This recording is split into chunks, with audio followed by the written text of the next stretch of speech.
think between the phone and the fact that he's so close to the wall. How is it now? How is it now? Yes. Yeah, I think Beau is right. But Mark is just doing the introduction here. You know, Yeah, Yes. exactly. we all Yeah. know we're Zooming in a pandemic, so maybe we just live with it. And Yeah, okay, fine. Guys, if you can live with that, fine with me. Okay, fine. You don't want to, fine with me. Go, Mark. Okay, all right, let's start. I'm Why are we used to it, waiting? so- Why are we stalling like this, Mark? Will you go ahead and introduce the thing? All right, no, thank you so much for joining us today for Masters on Masters, our new talk show that we hope to do in the future more often. And this is a show about the creative process of storytelling, where two great talents, I hope, dig a little deeper when it comes to imagination, creativity, structure, and character development. And I have the honor to sit virtually now between two masterminds. And I will definitely let Paul do the work. I can relax, sit back, and hopefully learn. And so can our audience. So thank you again for joining us.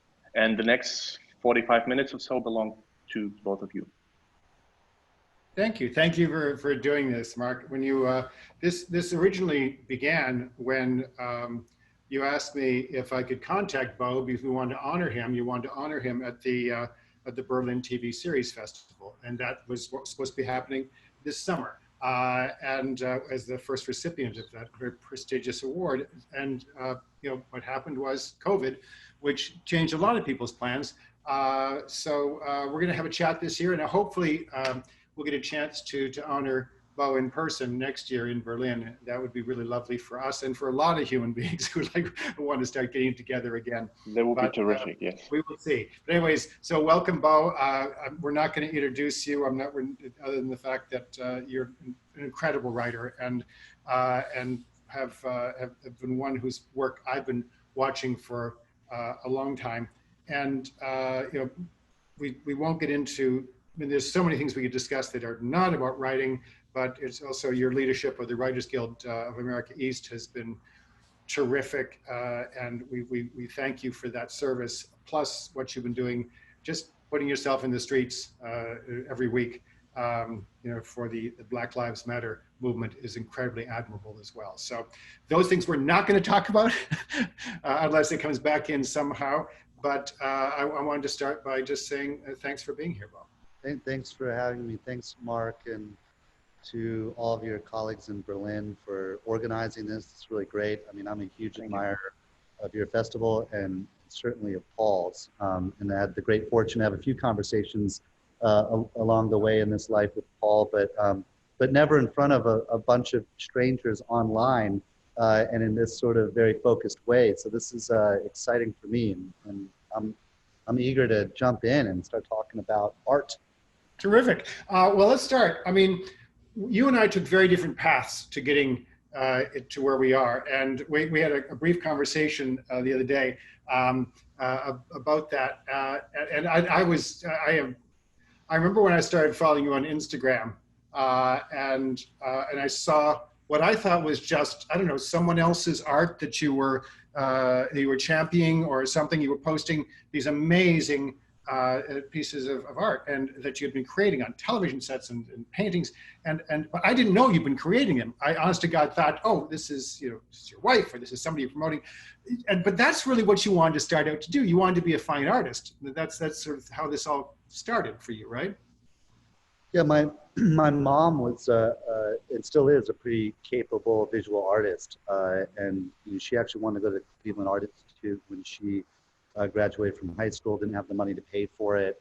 There were no scholarships at that time, so she started working in the world, married my dad, and life took her on a certain path. But I got some of those genes, so I was drawing and painting since before I could read or write. So my introduction to art is started visual, and I guess in many ways remained visual. I think I told you on the phone that when I'm writing, I'm really trying to record what I see, not what I hear. And you'll hear from a lot of writers that they're it's what they hear. And to me, obviously dialogue and what people are saying is part of that picture, but it always actually starts with the image. And yeah, I sort of stumbled into writing mostly as an escape from painting. And what I liked about it is that it forced a kind of discipline and rigor that the natural facility of painting, I was oftentimes, I think, in it, you know, sort of skating past. You know, I could make a painting that might impress people, but didn't really have any substance to it. So I was just pumping out things, and writing, which I really have to work hard for because I don't have, I think, a natural talent for it, forced a discipline and commitment that a lot of my paintings didn't. And you know, fast forward a couple decades and here I am. But paintings remain near and dear to my heart and something that I do on a regular basis. And you can see some of it behind me. I've been working on a quarantine series of which I love. Yeah. Yeah, these are old monitors from the 80s Wow. that I spray painted on the surface of the glass, and then the way the drawings are done is that I scrape in with X-Acto knives or box cutters into the dried paint, and then you can turn those monitors on, and so there's a negative image, like almost like celluloid negative image of those drawings as well. And yeah, then you know I work a lot in oils. This one's 8 feet tall, actually, so it gives you a sense of scale. Yeah. And yeah, anyway, it's a nice antidote at times from writing, because the sort of writing you and I do, Paul, you know, is alone for the initial stages, just you and the work. But then you start working with all your collaborators, which is a blessing and amazing. But it's a process of giving away, you know, of letting go. And I think it benefits from that because all of these people's talent arrives at a bigger collective vision. But there's a purity to painting, which is that it's just you and the work, and when you're done with it, it's done. You know? It's interesting you say that. First of all, a few interesting things you said there.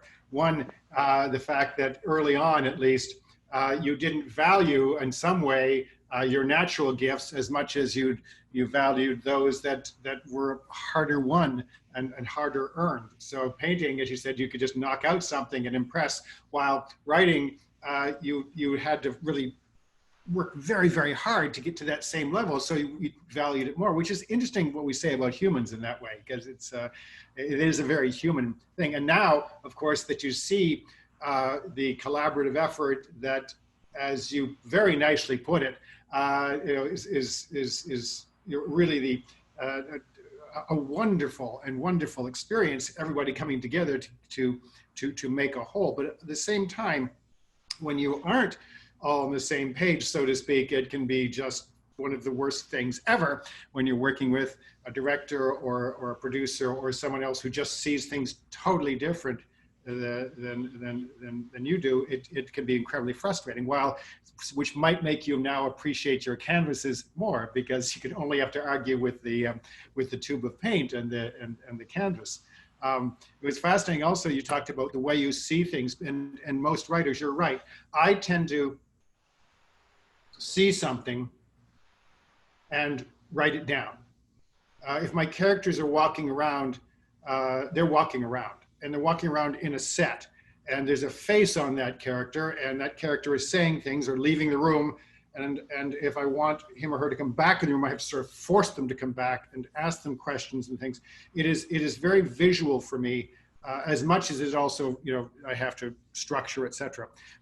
And so I've always really admired writers like David Simon, who I was blessed to work with, who it is about the words, and it starts with journalism with him, and his, you know, and sense of politics, which I know you have as well, but his sort of journalistic training, which was all about a word, all the way through. And so working with him, and I was very blessed to do that on Show Me a Hero, working with him, he was focused on, you know, he'd be watching behind the monitor, there with me every day, and very collaborative, but he's listening and he's watching the script, you know, and that's what he's focused on, because through that comes the truth for him.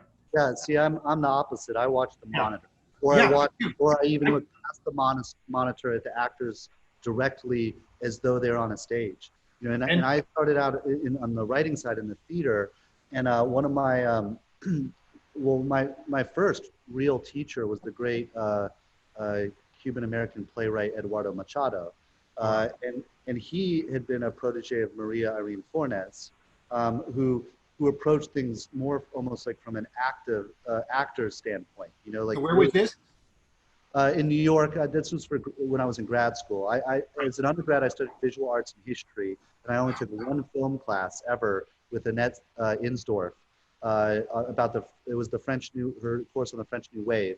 And I took it mostly because I thought it'd be easy credits. I get to show up each week and watch a movie, and I'll write a paper and get credits for it. But Eduardo, he would use a lot of Maria's exercises, and one of them was that, you know, before you even started writing, to imagine an actual theater that you've been in, a real stage that you were familiar with. So you're looking at that in your mind's eye. So you're already seeing it as a play. And then, you know, as the characters start to come into that space, that you're just a stenographer, and what you're recording is not just what they say, but what they're doing. You know, and so much of the theater is dialogue driven because you don't have a lot of the bells and whistles of mise en scène and special effects and all that. You have a static frame. But one thing that he always really hit upon was that what we're doing is mapping behavior, right? And dialogue is one version of behavior. Part of behavior, yeah. Right? But most of our behavior, in fact, is not dialogue driven. And in the theater, you have to find a way to explore that behavior through dialogue because it's your primary tool. In film, you have a lot more options available to you. But I've always thought about it that way, which is dialogue is a byproduct of behavior. I think of like the great Harold Pinter, and I'm going to butcher his quote here, but essentially what he says is that, you know, language is a way to obscure the truth, that we often use it to avoid or to mislead ourselves and others, and that the real truth is in between the lines or in conflict with the lines. So you're seeing language not necessarily as a harbinger of truth, but as its enemy. And it's interesting you say that, because I've said the same thing so many times, and I've said it not as well or as precisely, because I talk about the fact that all characters constantly lie, and human beings constantly lie, but I don't mean that in some nefarious way. It's just that we have a whole language of not telling the truth to each other, even though in intimates. We say, I think someone said, I love reading about these, and some psychologist was talking about the fact that every human being lies 8 times a day, and the most common lie is, I'm okay. And it's just the fact that we do. Behavior is what will always betray us. Will always tell us who character is, what they do, and it's the small things, as you say, or it's the larger actions, which means we want to know how a character is going to act in a certain way. You might have the hero, or as an example I've given before, you could have a crowded movie theater. Well, post-COVID, have a crowded movie theater, and you see all the characters ahead of time. You see the jock, you know, the good-looking young guy. You see the young nerd, or whatever these stereotypes you're putting in here. You see this person, that person. You see a dozen of them, and you know that there's a fire in the basement, and it's gonna and you know that they just dumped a load of trash outside the back door for the entrance, or the emergency exit is now blocked, and things that our characters don't know, and you know that something's going out front that's going to stop people. And so when that room bursts into flame or covers in smoke, the question I always like to ask is, who is going to be the one who's going to save everybody? Is it the guy who looks like the hero? Is it the guy who can think faster because he's got glasses or whatever? Is he that guy? No, it's not those guys. It's the woman who's pregnant for the first time at 39 and is in the front row and is uncomfortable. She's the one who's going to organize everybody. She's the one who's going to be the savior. It's not ever who we expect. It's always a surprise. But if you heard those people talking ahead of time, the great looking big buff guy was going to be talking like, what the things he say are going to sound heroic. The things he's going to say to himself and to us are going to convince us that man is our hero. That man's our protagonist, when it's not. So I find that fascinating, constantly fascinating, that language itself can't be trusted in the theater and probably in life. But I mean, hopefully we all endeavor to tell the truth. But in theater especially, it's exactly as you say, when a character comes on, it's those small gestures, those small pieces of behavior, whether they're on the stage or whether they're in a cinema that they're on television, that are going to tell us what the character's really thinking. When they say, yes, I love you, or they say, I hate you, what is the, what's behind that? That's why I tend to look at the monitor at the actors, because yes, you can close your eyes and you can listen and as to whether what you're hearing sounds true, right? And not necessarily the words that are being said, but how they're being said. But there's so many other things to pay attention to. You can tell often whether the scene's working by looking at a character's hands. You look at hands and mouths, like these sort of lizard brain things that we're places where we express ourselves. Like if I'm on the subway train, I'll look at someone sitting there, but I'll look at their hands and their mouth, and I'll be able to get a sense of where they're coming from, what they're feeling. Why their mouth? So they're not saying, well, I mean, these our hands and our mouths from just a pure, I mean, I'm no sociologist, but they're directly linked to survival. They go to our core lizard brain needs of staying alive. Like you need your hands to have tools and pick berries and kill the elk, and your mouth is literally what you use to sustain yourself. And then our communication with others probably started from a place of yelling, the bear is coming. Like it's very primal. So we are betraying our masks often with our hands and our mouths, even though our sort of frontal cortex is saying whatever we need to say. Your body language, and those are two like extreme aspects of your body language, is saying something completely else. So it's worth paying attention to that. And I'm not precious about the words. Like I see, I mean, plays are often seen more as like, you can write with an eye to literature. Like you can read a Chekhov play as literature. You don't necessarily have to see the production or Shakespeare. And screenplays not as much. Maybe 100 years from now, people will look at them as literature. I don't know. It's a relatively new art form in the big scheme of things. But I simply see them as a blueprint, a roadmap to give actors and directors and crew like a starting place to do something interesting. And if they're not able to do something interesting, that's often a shortcoming in the script. Like if they're talented people who know what they're doing.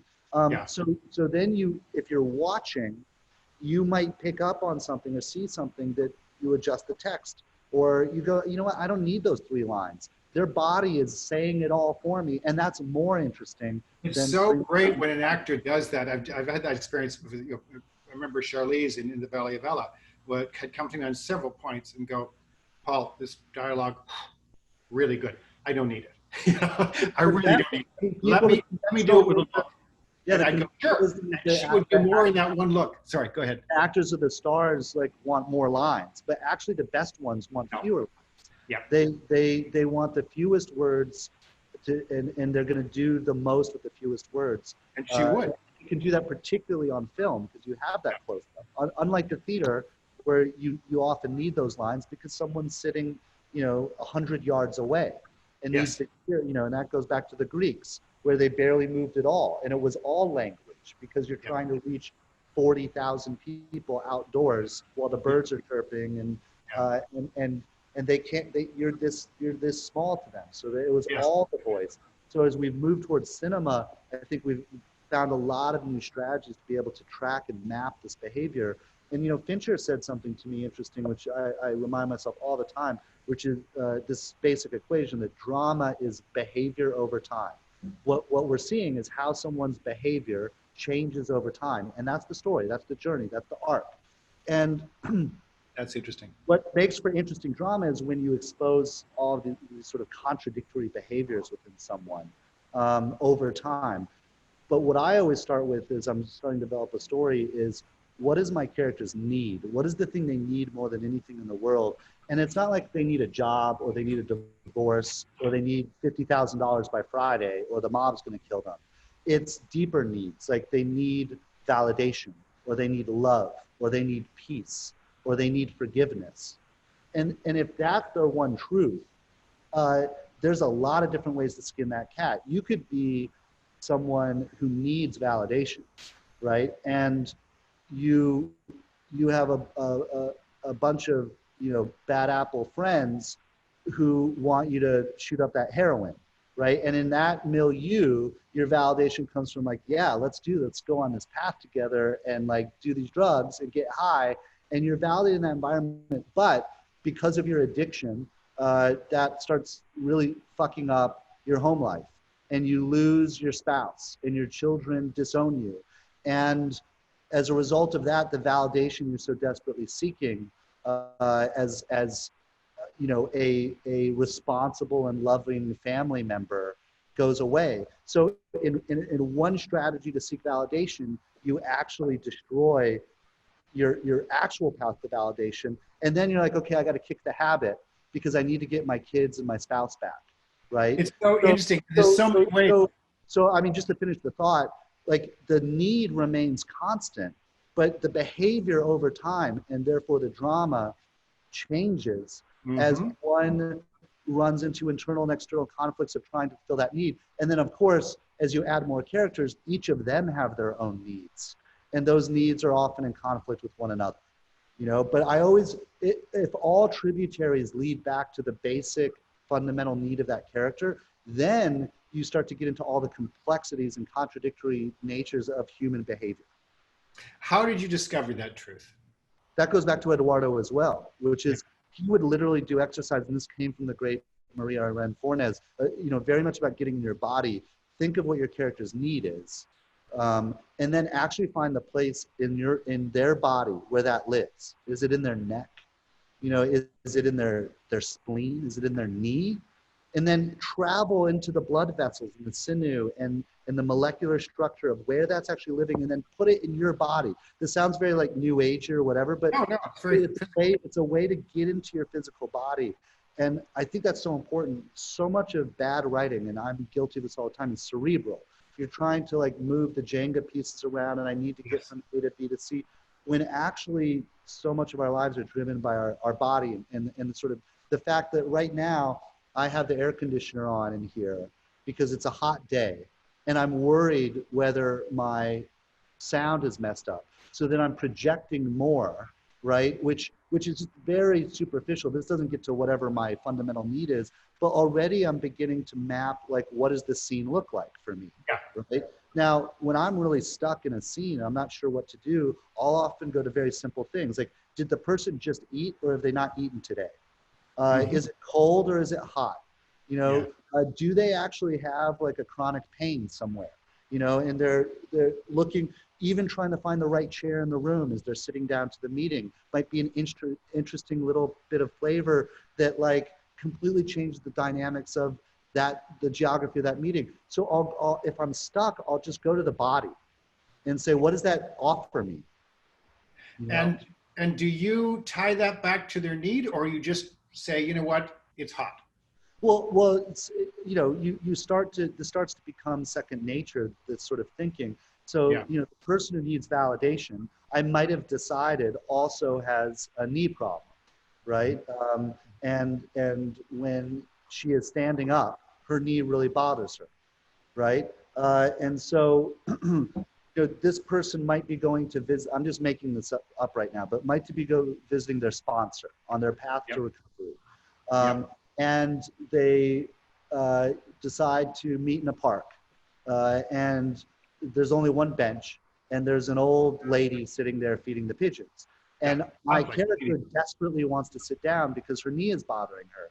So while the sponsor is trying to give her wisdom and advice, all she's really thinking about is my knee, and how do I get this old lady out of this bench?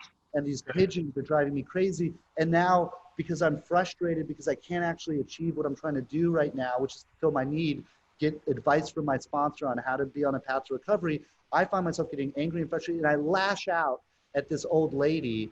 You know, why are you feeding all these pigeons? You want to, they're shooting all not the truth, not the truth. It's complete. Out of my sponsor's like, what the hell is going on? I don't want to be around you in this toxic environment. You know, you're berating an old lady like, call me when you're ready to talk, who has no all she was guilty of, in the truth, was not being able to admit that she was in pain. That's right. And then now my sponsor has said, come back and talk to me when you're actually in a place to talk. I feel bad about the old lady. And now maybe I call up my dealer and I score. And it all started because I have a bum knee. Yeah. Yeah. That's so interesting. And it's much, I love the way you came at that, which was much more indirect. And you got to something very human and very quickly. I tend to go a little more direct from need, and I often get trapped in it. For example, when you were giving that example, the first, before you got outside, you said, okay, somebody's there, and they are trying to, they have a need to be validated. They have that need to be loved or validated, whatever it is. And so I said, okay, a person comes into a room, and you said heat. So I said, okay, need to be validated. They've dressed in some way to impress this person. They put in a jacket and a tie. So they get to this place not realizing the air conditioning has just gone out, right? So it's too hot, but they're trying to impress. So they're not going to say anything. And this is going on. They're not going to, the guy says, take your jacket off. Go, no, I'm fine. And then it's sweat starting to come down. They're trying to hide that and that, but that's more direct, and it gets to the need, but it doesn't get to the old lady, which I love. You know what I'm saying? Is it doesn't bring in, so if you tend to approach it the way you just did, by knowing what the need is, but then just ignoring it for a second and saying, okay, that need's still gonna be there, that need, but okay, what's going on? The knee hurts. And then how do you get from that knee hurt? It's just a decision to say the knee hurts. It could have been anything, but you chose that. And you chose the fact that, okay, you know how to do these things. You know that there has to be a barrier. You know that she's going to want to sit, and then you know that the only bench is going to be taken, and that bench is going to be taken by not some guy that you can go walk over with, but an old lady. So it's like it makes it much, much worse. You have to keep making the situation so much worse for your protagonist. Everything has to add up to being, and it's this moment that they really want the validation of their sponsor, like, and they really want that. So it's like I love the way you did that. The need is what gets you to the park, right? But now I've royally fucked that up. Yeah. And not every action that a character takes is fulfilling their need. It is somehow it's either direct, I'm trying to fulfill my need, I'm showing up in the suit, I want to impress. Or it's direct that I'm showing up to meet my sponsor to talk, because I'm trying to fulfill my need. But then when I fuck it all up, it's a reminder, like if I look back at this 10 years later with some therapy, I'm like, I had a bad knee and I lashed out at an old lady, and that's human and that's okay, right? But in that moment, I feel like I've completely fucked everything up. And so now what I do is I go and I score, right? Yeah. Which is directly the opposite of fulfilling my need for validation, right? Yeah. But what am I doing? The pathway to being validated, which requires real work and struggle, is so painful and hard that sometimes, like, now in reaction to that need, I need to escape from it.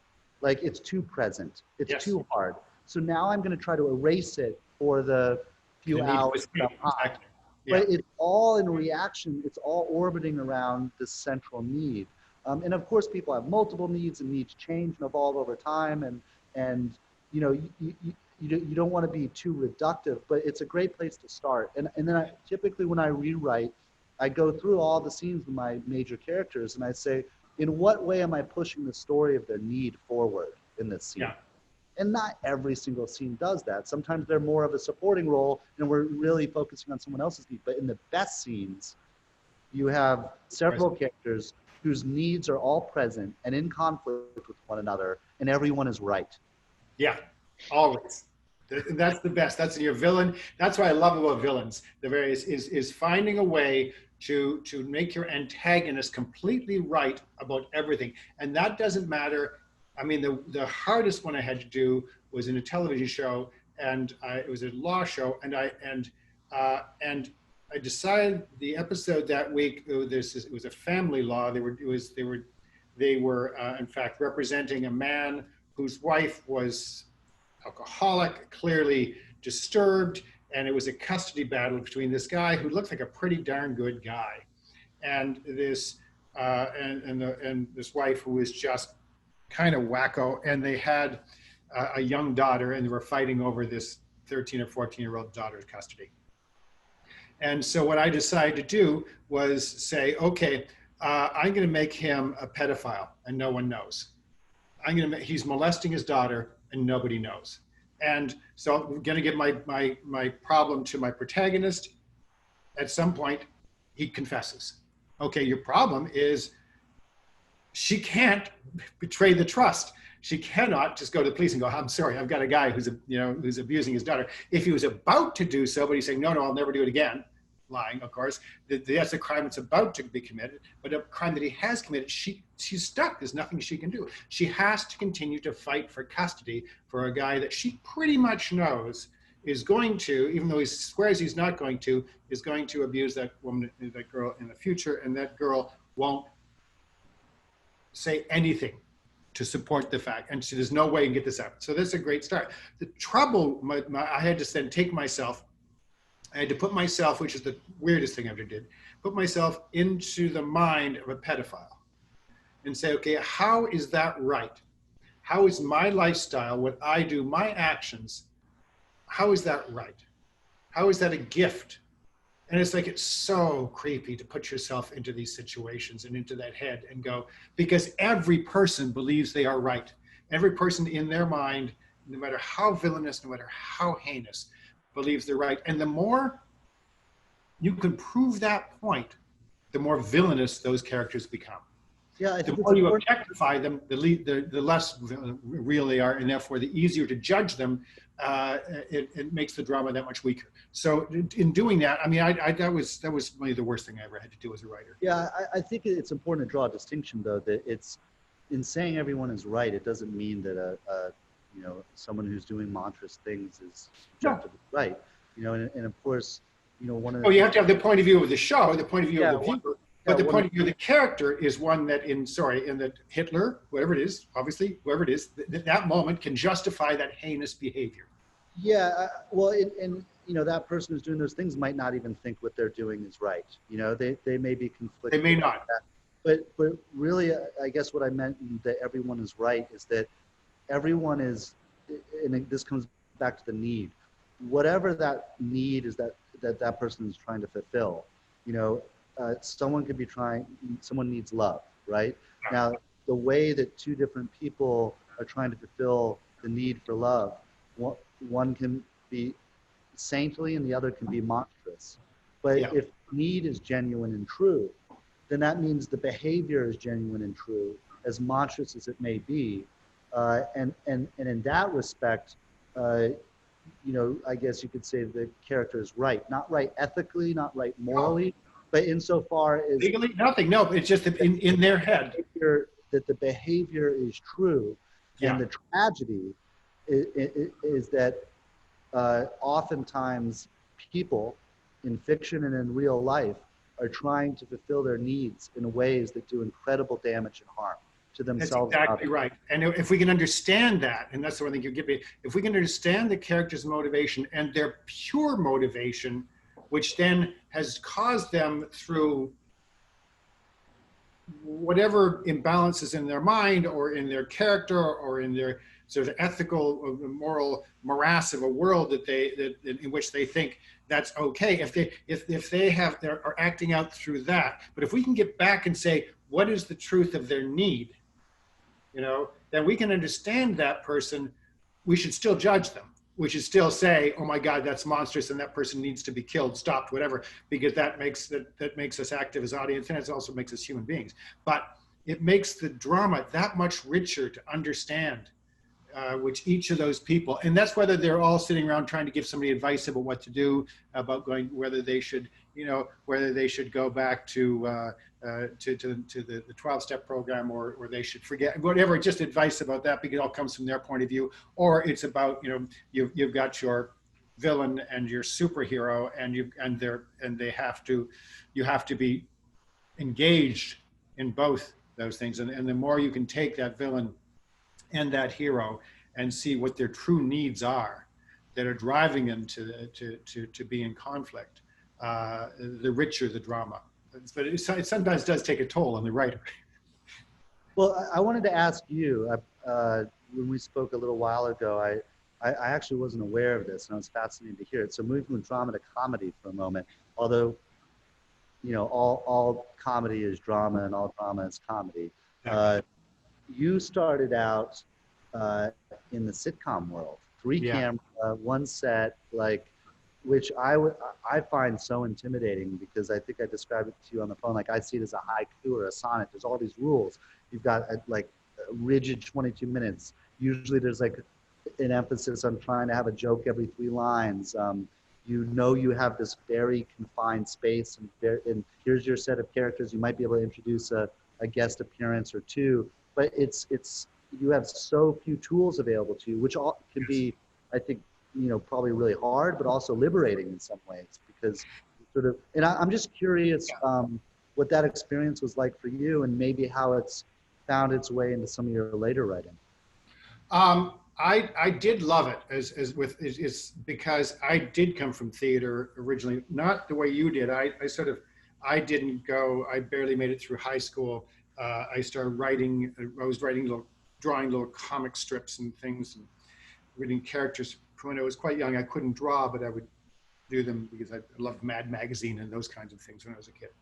And so always knew that I wanted to work somewhere in storytelling, but I didn't know what. And I had a feeling that and theater was the closest thing in Canada, in this small town in Canada, to that goal.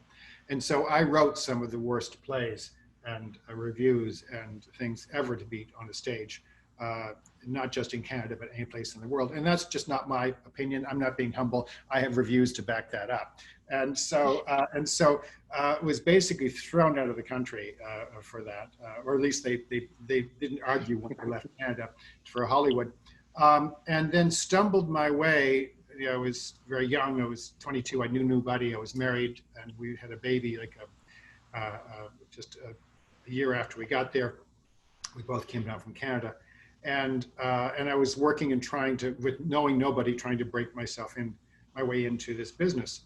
And I'd work as a furniture mover all day long, and I'd come home and, you know, kiss my wife and check on my baby, and then I'd go sit in my corner in the little room I had, and I'd write a screenplay, a very bad one, I'd write a sitcom, I'd write whatever I could think I could sell, try to write, you know, dramas, comedies. Comedy seemed to come more naturally to me. I think because, as you said, you don't have to think very deeply. You didn't say that, but it is a simple format. It's a joke. There's a formula. You can get to it. And so I became, after 7 or 8 years, I finally got my first assignment. It was actually for a cartoon. It was for like Ruby Spears, Hanna-Barbera. A friend of mine was writing for them, and we got to write some cartoons. And then I finally got to write do a sitcom assignment with him. And I worked my way up. I sort of failed my way up in television for my entire career. That's what I do. I fail my way upward. But it certainly did in television because I had a facility. I was clever. I had a facility for telling jokes, a facility for taking those constraints and saying, okay, I can bring this person in here. I can twist that line. I can make that funny. And so I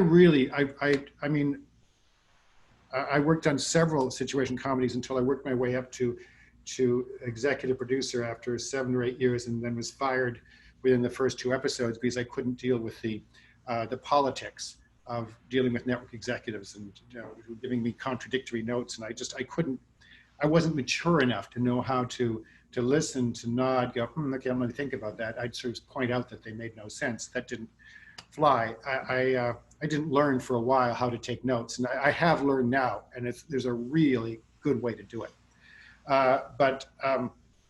So I then got into drama accidentally. I'd written a bunch of things. Marshall Herskovitz and Ed Zwick were looking for sort of a right-hand head writer kind of. They were the showrunners for this new show called 30-something, and they were looking for somebody, and my agent submitted some of my non-sitcom stuff I'd done, and they read it, and they wanted to meet with me, and I thought they were crazy. And so I sat down with them and they said, we've read your work and, you know, we think that you could be good at this. I said, you're out of your mind, I'm a comedy writer. So I sat there in the meeting trying to convince them not to hire me. I couldn't succeed. But I was sincere in that. It wasn't a show. It was like, oh, well, it's your mistake, guys. I'd love you to do this. It's a great pilot. I'd love to be on your staff and work with them. And that's the year that I learned how to write, by watching them, by taking their notes. I remember Marshall, I think it was Marshall, maybe it was Marshall and Dad, I can't remember, came into my office after, you know, I had the big corner office because I was earning a lot of money, you know, because I'd come from the sitcom. And they came into my office on the show over at the old MTM lot, which is now CBS Radford, who's probably something else now. They said, really, really good script, Paul. What's it about? What do you mean? I said, well, what's it about? Where does it come from within you? What are you trying to say? What's it mean? What's it about? And I was stumped. I didn't know. I knew that it was clever. I knew because I'd taken this character and I decided that he had fallen in love, which was the worst thing that character could possibly do, because he was a playboy, and I was going to make him fall in love, which is the worst thing possible. At which point he pictures himself in one Hitchcock movie after another. And then there's a plot going on because he's had an affair with a woman just to make sure that he's in love with the girl he's in love with. He decided to have sex with somebody else just to make sure and see how he felt. That worked. He said, yes, I'm not in love with you. He opens up by saying, I'm in love. And she goes, that's so sweet. She goes, oh, no, I didn't mean with you. And so I've written this thing and it was incredibly clever, which I only later learned is death. It is cerebral, as you said. It is a game. It is a puzzle. It wasn't, even though it was based on a need, I didn't understand that and I couldn't express it. And so I couldn't just say what I just said now. It's about the need of this man who's, for the first time, he needs not to be in love, and he is, and it's a terrible thing. He just wants to go back to not being in love, but he is and can't stop that. It's a terrible thing for this man. And now he has to express that love, and then he's going to lose it at the end. I wish I could have said that, but I didn't understand it. But I learned in that moment, and through them, and through that year working with them, I learned so much about what writing is. So sitcom prepared me for the discipline. I could write, I could sit there, I could turn out pages, I could turn them out overnight, I could turn them out in an hour. I was incredibly disciplined. And just by the fact that you write so much, you're bound to get better. If you write thousands of words, sooner or later you can construct a sentence. It was in my case, or sooner or later you can figure out what a plot is. And so writing those on that kind of a deadline and that kind of pressure cooker that's a sitcom that you have to turn something out next week and there's 22 episodes and you've got to bang it, you can't miss a deadline.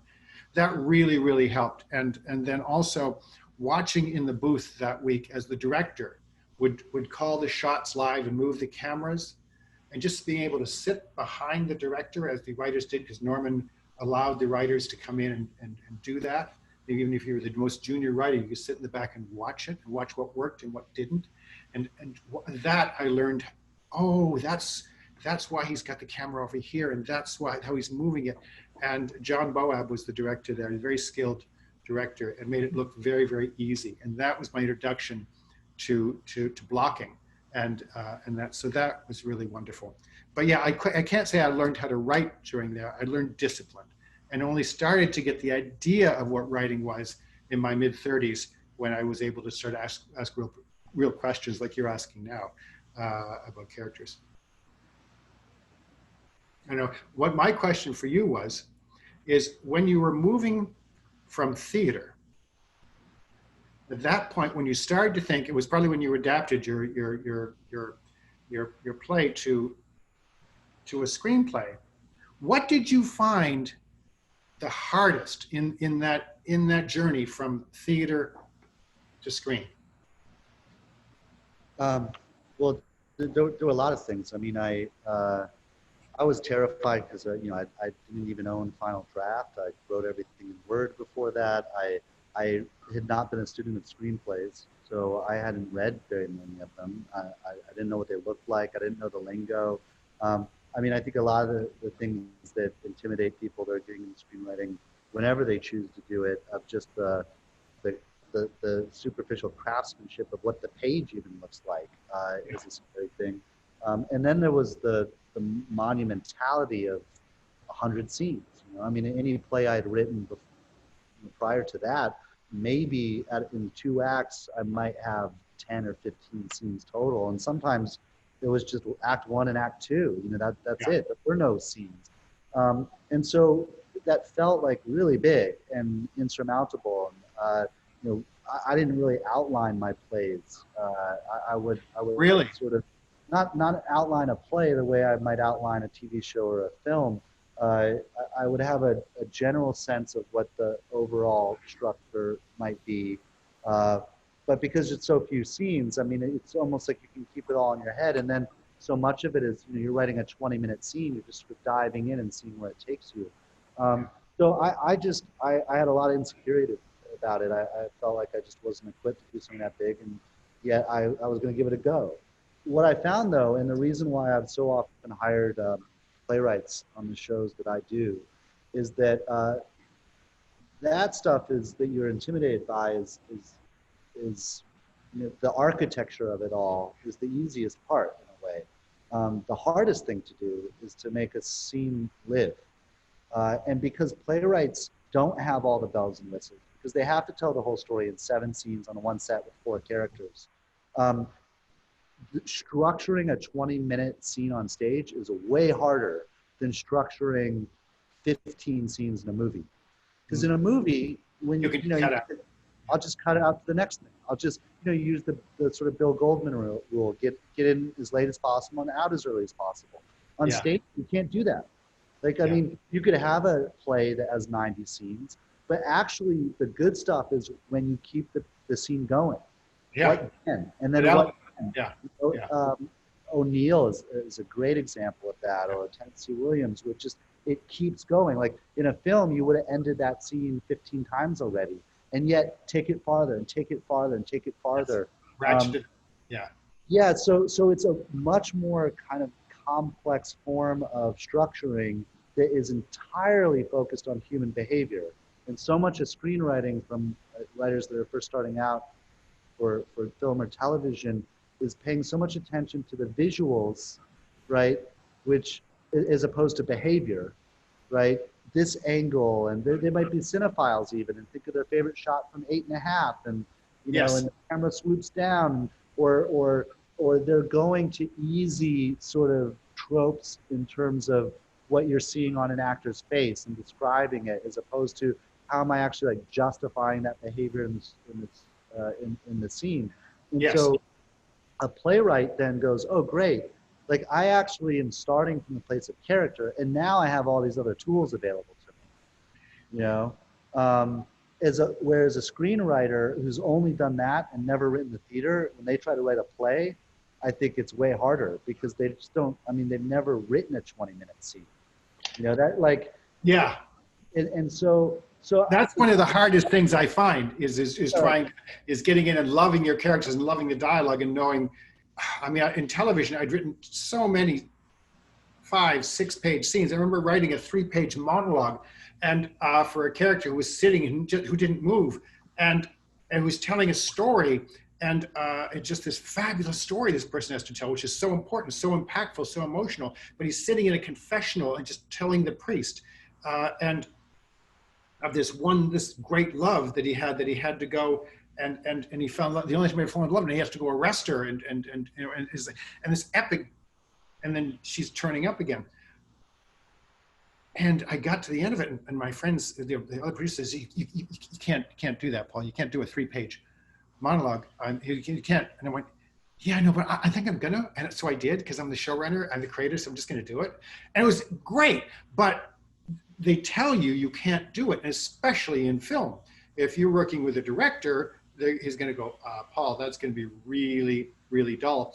and be what we call in the business boring. So why don't you break it into some scenes and some behavior, and let me show you I'll get a great flashback for you. I'll do this, and you're going, no, it's the words that will do it.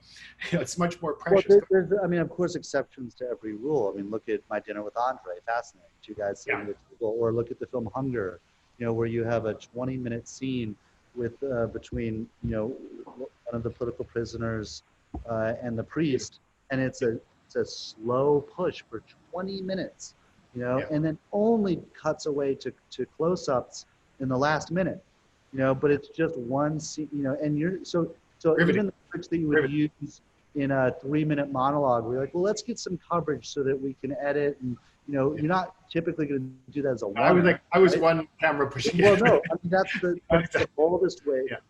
But yeah, of course, if it's compelling enough and the behaviors the writing's good enough, you could have a 60-minute scene in a film.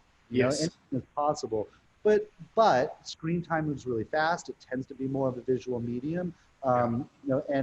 And you start thinking that way. Like anytime you get past 3 pages in a scene, you start getting a little nervous. God, yeah. Your clock's going, come on, I got only 120 pages. How do I get it? Something I wanted to ask you. How do you know, just let's say it's not an adaptation, because I'd love to talk about adaptations as well, because even adapting your own work, and I want to get back to Farragut North, because I did see it on stage. I did love the movie. And I want to get back to that. But how do you know when you get an original idea, when you've got it, when you have a story? How do you know you've got interesting characters? What is your own personal indicator? What's the bell that goes off that goes, oh, I've got a story now? I wish I could say like, there's, it comes to me in a dream, or it like there's, or I've, there's a little like totem or something that I consult, and if like if the light goes on, it's a real story, and if the light like a groundhog or something. But for me, it's pretty prosaic. Like I have a lot of ideas and thoughts, the way plenty of people do. I'm going through 15 thoughts a day that might be something. And sometimes, I'll type in a few notes in my phone, or on rare occasions, I'll even take a stab at like writing half a scene or something. But most of the time, it's just a thought or two or something, or it might even come up in conversation, like the way when I was using the example of the addict who's seeking validation and yells at the woman. I mean, for all I know, 5 years from now, I'll be like, yeah, so this whole show that I did started in impromptu conversation with Paul, where I talked about this person in a park, and little did I know 6 months later I would have a pilot. But what I generally do is I wait, right? Which is hard for me because I'm a pretty impatient person. I like to move quickly and I write quickly, but I wait and I say, if the idea keeps coming back to me, if I can't stop thinking about it, then maybe there's something there. And maybe it might require a little bit of research, or maybe I do write a few more scenes, but I don't push it too hard. That's how you decide. That I love that, and I love the patience. That's how you decide what to write. But I guess my question is a little different than that. Because if you're like me, as you know, there's a bunch of ideas, and there's a whole bunch I've started, and notes I've taken down, and I'm going to sit and wait on that. And sometimes they come, and sometimes I work on them for a week, 2 weeks, a month. For me, it's months. I usually won't dive into something unless I've sat with it for 4 to 5 to 6 months. 25 drafts for me. But I'm saying I've got before I decide to write it. I just want to finish the thought here, because it's important I want to convey to the viewers, which is that I don't even write anything for 4 to 5 months. Oh, interesting. I might write, like I say, a scene or take a couple notes, but I don't actually attempt a script. Because for me, a script, at the point at which I'm going into a full-on script, whether it's a play or a screenplay or a pilot or what have you, it's a serious commitment where I have to believe that I'm going to throw everything into it. It'll be the only focus of my entire existence in order to, and this comes from not having a natural talent. Like I know I'm going to have to make that commitment and work really hard. So I really want to feel like I know what I'm doing, and not necessarily that I know everything will happen or how it will end or I've got everything figured out, but that enough thought and marination and consideration and understanding of like at least the scope of the complexity of the story is in my bones, that when I sit down to write, it will be real and not just kind of flitting around and exploratory. Yep. Because I also know this about myself, I write quickly. I mean, I will typically write a play in 2 weeks. Wow. You know, pilot in a week or less. Yeah, I write for a draft. I have to barrel through it, but I can only barrel through it and have that energy if I've spent 6 months with it prior. I'm similar. I guess I will keep at that and think. I mean, Crash was a year of research and reading and talking and thinking, and then script was 2 weeks. It's a lot of notes. Well, and then it's another year of rewriting, you know? So that exactly. one initial sort of fulcrum moment of going from all the preparation to that in pure instinct informed by years of craft into a draft that is vibrating. With and that 25 drafts later, it works. I know that's with and me. you got to pull back and say, now I'm going to, in a much more sort of measured, objective, and patient, you got to find your patience again and go, I'm going to methodically go through 15 drafts of this to make it actually good. With me, the answer is a little easier. I don't say, ooh, I've got something, until I know what the great sort of moral crisis is for the person near the end of the movie, you know, sometime in Act 3. When I know, oh my God, I could never, I don't necessarily know how they're going to answer it.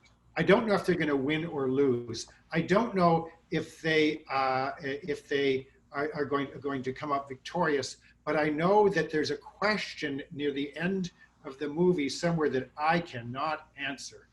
There's 2 things that I go, oh my God, there's a choice here. What would I do?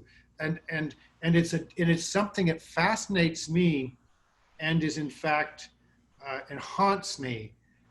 So that at that point I go, okay, I've got that moral quandary. I've got that impossible question in which I just don't want to be in the room. I don't want to anywhere near that thing. And I go, oh, now I can write this.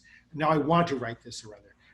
Because as interesting as my characters are up to that point, as fascinating as the research is, as all that stuff, I don't, until the question becomes visceral to me. And I go, ooh, I've got, you know, with $1 Million Baby, what do you do? With the woman you love is asking you to kill her. And if you do kill her, you'll lose your immortal soul. And if you don't kill her, you're betraying her. And it's like, oh, that's impossible. I can't, I don't want to be in that decision. I can't be there. Let me out of the room. And then I know as soon as I want to flee, that I have something to write about. And that could be a year, that could be 6 months, that could come immediately. I still think about it a lot, but it usually takes a long time, a lot of thinking, reading, talking, to get me to that point where I go, oh, that's too uncommon. And that's even in a comedy. It's the same. But I didn't know if you had one thing with me, and I think probably because I'm fixated on that, I don't write as much as I should, because I keep looking for that, and I should just jump in and explore it more and find it, which often happens. I often find those things if I give myself the ability to just explore it more. You know, I will come to that, rather than being so rigid in my belief that I should find that before I start typing. I don't know. I mean, there's no one formula, right? Yeah. I mean, I don't. It's interesting. I don't think I'm searching for that thing the same way you are, of like, what is the No, it seems much more organic the way you do it. You have to arrive at. For me, not every story propels itself towards a moment of like moral crisis per se. Yeah. I think every story, if it's has any value, whether it's a comedy, a drama, a TV show, a film, a play, what have you, has to be about something, and you need to know what it's about. You might not know how you fully feel about that or what you'll discover about it, but you do need to know, have some sense of what you're trying to say. or what you're trying to explore. What you're trying to explore, yeah. With the questions you want to ask. And so that story you brought up about your colleagues at 30 something, you go, yeah, but what's this about? I mean, what I do need to know is what is it about, and in terms of the characters I'm really following, what do they need, and have those two things playing in one another, and then having arrived at those two things, is the story necessary? Do I actually feel it's necessary? There's too much art in the world. There's like a lot of bad art. And there's a lot of very talented people who are not given the opportunities to make great art, right? So you have to ask yourself, is this particular story, I mean, being an artist is an act of selfishness in one regard. Like the first person you're trying to please is yourself. What am I interested in? What do I care about? What do I feel is necessary? And if it feels necessary to you, maybe that's enough. But I also do think about like how necessary is this to the world, this story, you know, like, because, you know, it's a paradox. On the one hand, like we have to convince ourselves the audience doesn't matter, right? Like you don't want to pander to them. You don't right for the audience. Exactly. No one knows how the world will think about what you're trying to communicate. And you're putting yourself in a position of, I have something to communicate to you, and it's a one-way street. You're not necessarily communicating back to me. So there's that, which is, you know, you're in yourself looking outwards and trying to blind yourself to like, what are all the things the critics might say or how this might be received? You know, I need to focus on this. But you are engaging in a process where in success, your hope is to actually reach people, you know, not to make a film that only you watch, you know, you want a lot of people to watch it, or if not a lot of people, at least some people, you know, you want to communicate. So I do think there's a stage at which you think, well, who am I trying to communicate to? You know, and what do I want them to experience and feel or be confused about and explore, and is that a valuable thing?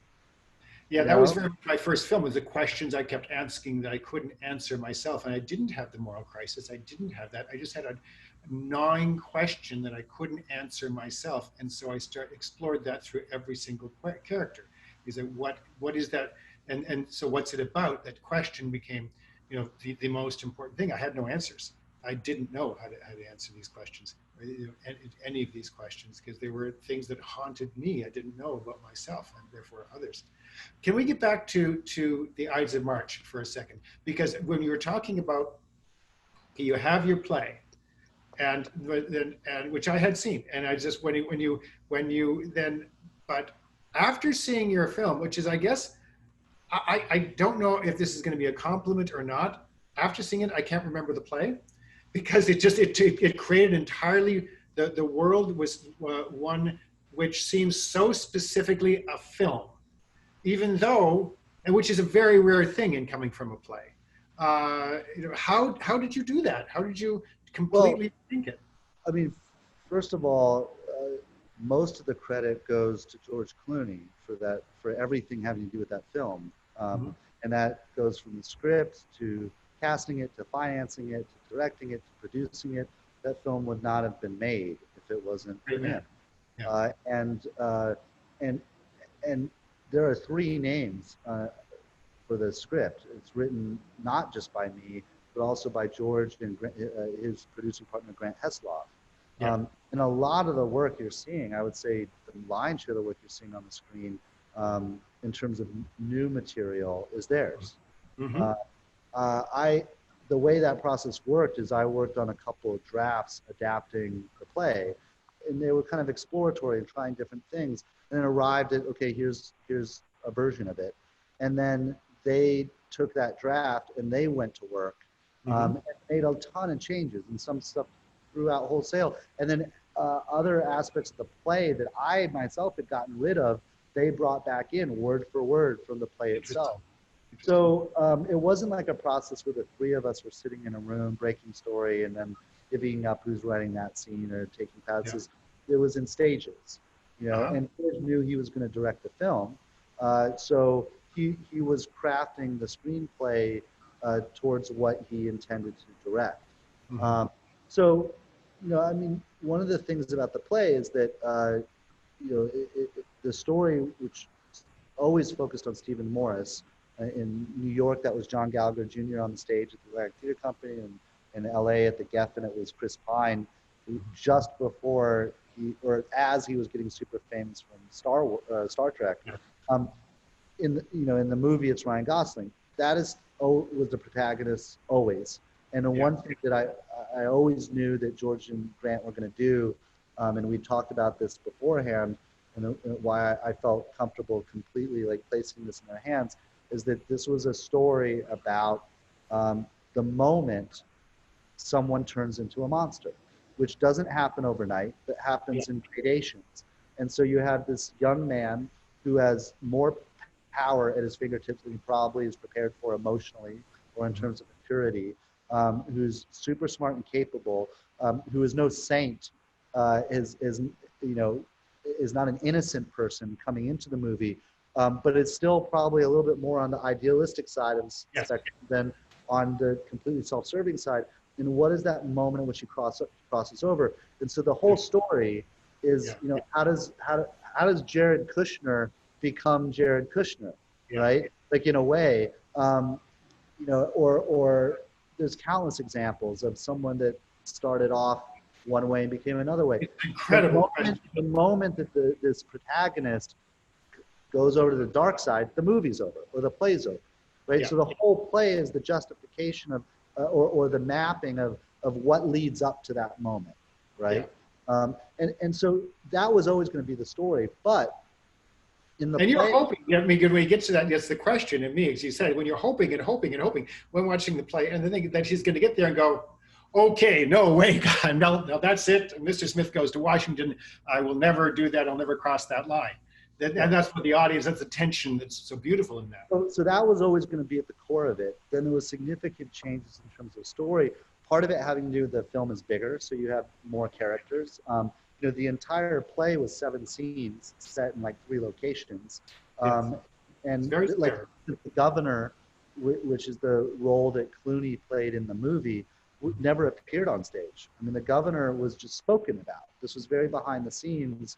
And so the main sort of antagonist in a way was, antagonism became between Stephen and the campaign manager, Paul Zara, in the play. Now that was Phil Hoffman's role in the movie. But you're introduced the element of the governor as a character, and that completely changes the dynamic, of course.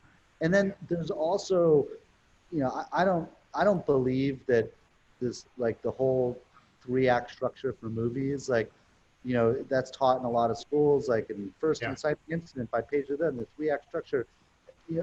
Some movies are 3 acts. Some movies are 1 act. Some movies are 7 acts. Like whatever the story. It's a good way to think about it. You have to structure it somehow, so it's a good way this happens. But where it happens, I mean, I was impressed by a writing teacher who I was listening to, because I like to listen to these people, and Corey, and he said, he'd read a script, and I went, oh my God, I've got a 50-page Act 1. He went, so? Is it compelling? Is it on your, is it, and he said, yeah, it's fine. Forget all the rules. And I really appreciated that. The reason I bring that up is because the play was 2 acts. And I would say that the movie kind of needed to be 3 acts in a way. The ending of the movie and how you get there over that expanse of time in the play wasn't like a film ending. In film, time moves much faster. So you can kind of cover the narrative ground of the play in half as much the time when it came to the film. And then you've introduced these other elements that change the dynamics. So it required taking the story further in order to get to the same place, which is the moment that someone, turns into being a monster. And so that, over time resulted in significant divergences from the play, but the core story remained, and that's all that mattered to me. Beautiful. I mean, because I saw it at the Geffen, and I remember and I forgot it was Chris. That was interesting. Yeah, and it's also, I mean, people ask me about the what's the story structure. They admire the story structure for Crash, and I probably incorrectly say it's only in Act 2. It's just Act 2. That's all it is. People start at this crisis where you would normally have them at the end of Act 1, and then I end it. The idea was to end it, let them glimpse who they are, but don't have them make any decisions, don't have them make any changes in their life, don't have them go through what normally would in Act 3 and then come out victorious. No, they just glimpse themselves. That's all I care about. And so I could be wrong, but it's just one act. And it's the middle one, you know, it's like not even the one you should be doing. So, so that I find is fascinating. The rules that we have, that we, you know, they're good to sit down and go, okay. Yeah, it's like take a movie like Heat, where you have like an hour and 40-minute first act, and like a 10-minute second act, and that's the movie. Yeah. You know, like if you start applying these, but someone's going to argue, these people who actually teach this shit and know what they're doing, which is why I've never taught writing, because I don't know how to teach it. I'm just going to screw everybody up. But we'll argue with us and tell us why we're both wrong. And if I've had people do that, great, because it's why that's 3 acts, why Crash is in fact 3 acts, why your play, even though it's 2 acts, 4 acts. That stuff's interesting to go back and sort of reverse engineer a movie, and you can try to apply these structures to it. That may lead to an interesting conversation. But where I think it could become damaging and limiting is when you're starting from that formulaic structural place, you know, and you have these books that are telling you, here's your checklist for the things you do to write a good screenplay. Because, you know, the moment you introduce formula is the moment that you start killing creativity and innovation. And are there tricks, like axioms and things you learn along the way? Absolutely. Like a great one that I think about all the time is get in late, get out early. Yeah, really cool. I can't get back to that. Every rule, and that's just speaking to that screen time moves fast, and usually you're overwriting, you know, in terms of what you need. So it's like, you know, presupposing just getting to the editing room and, you know, leaving a lot of celluloid on the floor. Yeah. Figuratively. But that rule should absolutely be broken if you keep writing that scene and then, oh, it's going too long, I should have gotten out a page ago, I should have gotten out 2 pages ago. Wait, now I've actually arrived at a whole other thing. Yeah. And the scene has become like exalted and transformative, and I've unlocked something because I let it go 5 pages. So fuck that rule, you know? Yeah. And I've done that too, and sometimes I've gone through and I've written, I started at that moment where I thought was late in the scene, and I wrote it, and I just let it twist, and I let it twist, and let it twist, and I come back, and out of the 12-page scene, I cut the first 10 pages. Because I finally got to what I wanted to write about, you know, in the last 2 pages. I finally it's like the late great David Carr, the media reporter for the New York Times, who is a friend. He had a saying that I put up on my wall every time I'm in the writer's room. Write the character. Keep typing until it turns into writing. That's great. Absolutely the truth. That's absolutely the truth. Because a lot of time, as I was talking about my career for a long time, I made a very good living as a very bad writer for a long time because I was just typing, you know. And at some point, many years into my career, I learned what writing was, and then only now I learned how to write. But you still the actual muscle memory of your fingers, that keyboard, and just the act of doing it, and the, you know, we talked a lot about thinking about something for 6 months, but I don't want to be misleading there. Like, that doesn't mean that you're not writing for 6 months. It means you're not writing that thing for 6 months. Yeah. Oh, I know. That's in the back of your writing during those 6 months. So you know, you're thinking about that thing you might be writing 6 months from now, but meanwhile, be writing something. Because the only real piece of concrete advice you can give anyone is that you have to write thousands of pages. That's it. Like, beyond that, everyone has their own style, and there's no like, it's better to work in the morning as opposed to evening, or have a schedule, or read that book, or da-da-da. John Logan, remember, he told me he used to write starting at 4 o'clock in the morning, sitting in his bathtub, and he writes from like 4 or 5 in the morning till noon in his bathtub. Now, he could have been just taking the piss out of me, but writes in the morning, and that's it. Does it? And I went, wow, how do you do that? It's so fascinating how each writer has their own particular way, and everyone wants to know, and it doesn't matter.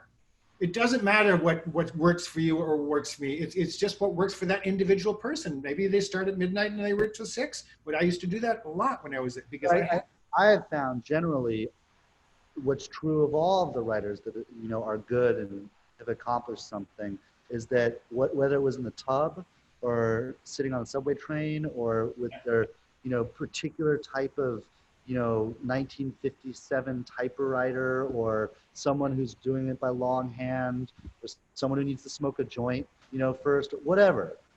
There's all of them writing a shit ton of pages. Yeah, and that's And based on that. And most of them are bad. Yeah, the almost odds, all of them are bad. I think that I certainly don't think I've gotten I've not become a better writer over time. I don't know if you can become a better writer. I think you can become a better observer, and by that I mean more efficient observer. And I also think you can get better at knowing when you're writing badly quicker.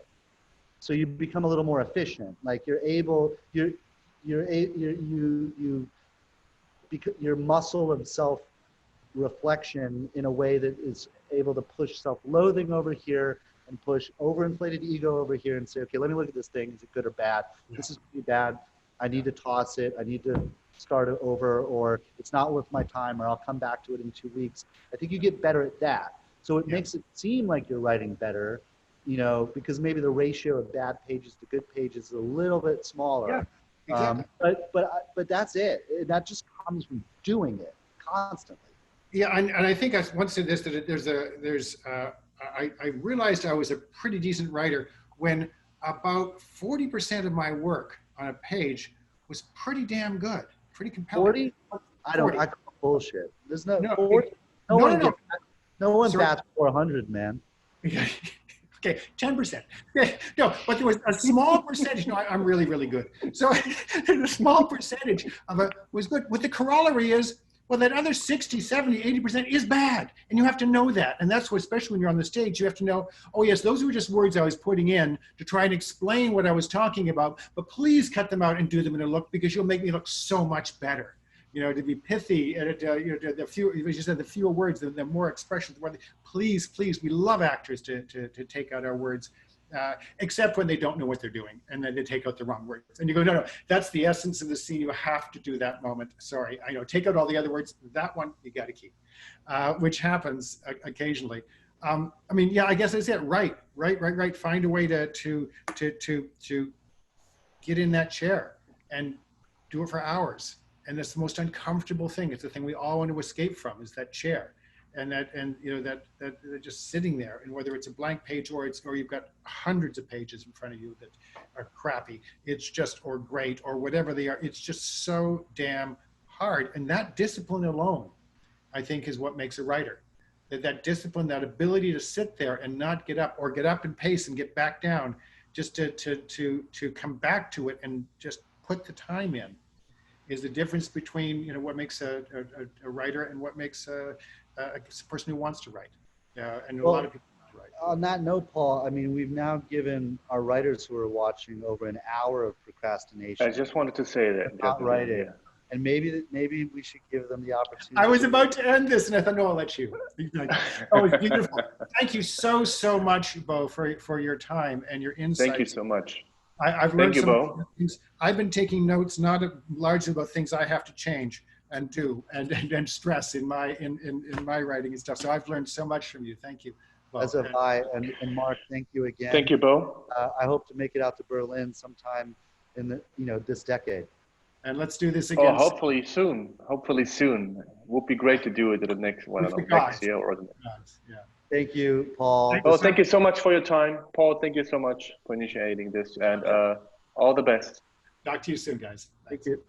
Bye-bye.